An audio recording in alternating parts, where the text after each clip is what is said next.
Welcome to visual engineering. इस video में हम समझेंगे कि करंट और वोल्टेज क्या होते हैं और आपस में कैसे रिलेट करते हैं।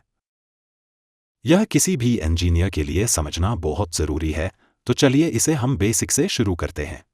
मान लीजिए कि हमारे पास एक मेटालिक कंडक्टर है जो एक वायर, सॉलिड रॉड या मेटल प्लेट के रूप में हो सकता है। इस कंडक्टर में फ्री इलेक्ट्रॉन्स होते हैं जो फ्रीली मूव कर सकते हैं, लेकिन ये इलेक्ट्रॉन्स अपने आप नहीं मूव करते। अब मान लीजिए कि इस कंडक्टर के एक सिरे को बैटरी के पॉजिटिव टर्मिनल से और दूसरे सिरे को नेगेटिव टर्मिनल से जोड़ दिया जाए। इसके साथ ही सर्किट को चालू और बंद करने के लिए एक स्विच भी जोड़ा जाए। जब हम स्विच को चालू करते हैं तो हम देखते हैं कि इलेक्ट्रॉन्स मूव करने लगते हैं। जैसा कि हम जानते हैं कि इलेक्ट्रॉन्स पर नेगेटिव चार्ज होता है, जिसके कारण वे बैटरी के नेगेटिव टर्मिनल से रिपेल और पॉजिटिव टर्मिनल से अट्रैक्ट होते हैं।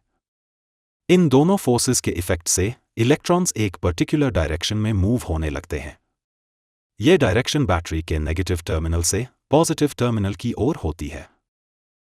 इलेक्ट्रॉन्स के फ्लो के कारण इलेक्ट्रिक करंट क्रिएट होता है और इस करंट की डायरेक्शन इलेक्ट्रॉन्स फ्लो के अपोजिट डायरेक्शन में होती है। इलेक्ट्रिक करंट की SI यूनिट एम्पियर होती है।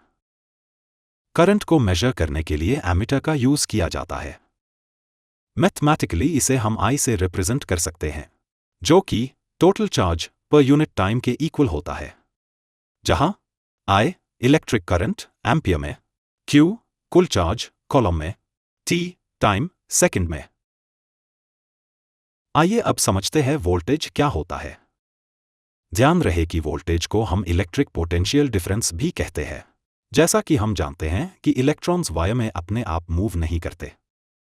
इलेक्ट्रॉन्स को एक पर्टिकुलर डायरेक्शन में मूव करने के लिए एक्सटर्नल फोर्स की ज़रूरत होती है और इसी इलेक्ट्रॉन फ्लो से करंट जनरेट होता है।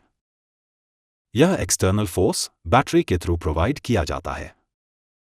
बैटरी में दो टर्मिनल होते हैं, जिनमें से एक पॉजिटिव टर्मिनल और दूसरा नेगेटिव टर्मिनल होता है। इन टर्मिनल्स को इलेक्ट्रोड्स कहा जाता है। शुरुआत में ये इलेक्ट्रोड्स न्यूट्रल होते हैं, यानी उन पर कोई चार्ज नहीं होता।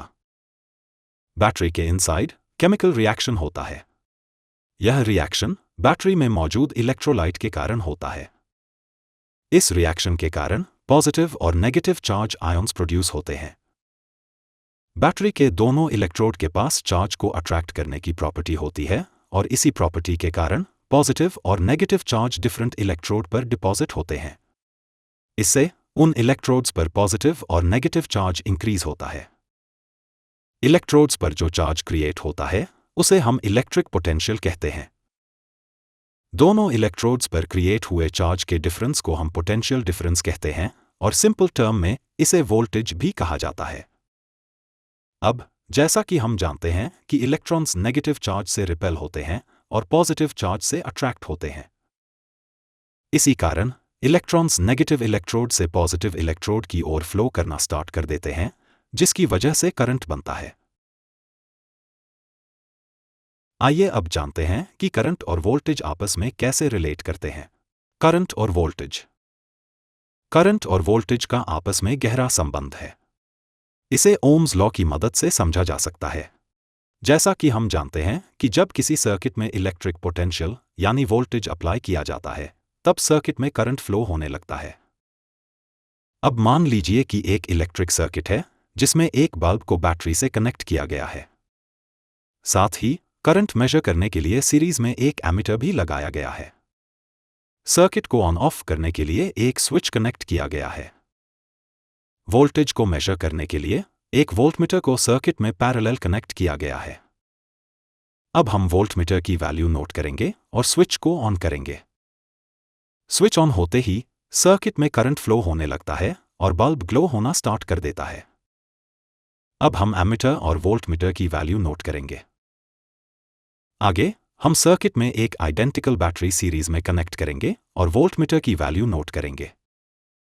जब हम स्विच को ऑन करते हैं तब हम देखते हैं कि बल्ब पहले के कंपैरिजन में ज्यादा ग्लो कर रहा है। अब हम फिर से एमीटर की रीडिंग नोट करेंगे। इस बार हम देखते हैं कि एमीटर की रीडिंग वोल्टेज के सेम प्रोपोर्शन में इंक्रीज हुई है।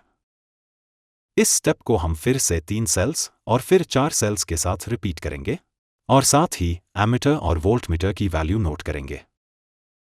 अब हम वोल्टेज और करंट के रेशियो को कैलकुलेट करेंगे। ऐसा करने पर हम पाते हैं कि हर एक स्टेप में वोल्टेज और करंट का रेशियो लगभग एक जैसा ही है। जब वोल्टेज और करंट की वैल्यू को ग्राफ पर प्लॉट करते हैं, तब हम देखते हैं कि करंट वोल्टेज के साथ प्रोपोर्शनली इंक्रीज हो रहा है। करंट और वोल्टेज के इस रिलेशनशिप को जर्मन फिजिसिस्ट जॉर्ग साइमन ओम ने 1827 में डिस्कवर किया था, जिसे हम ओम्स लॉ के नाम से जानते हैं।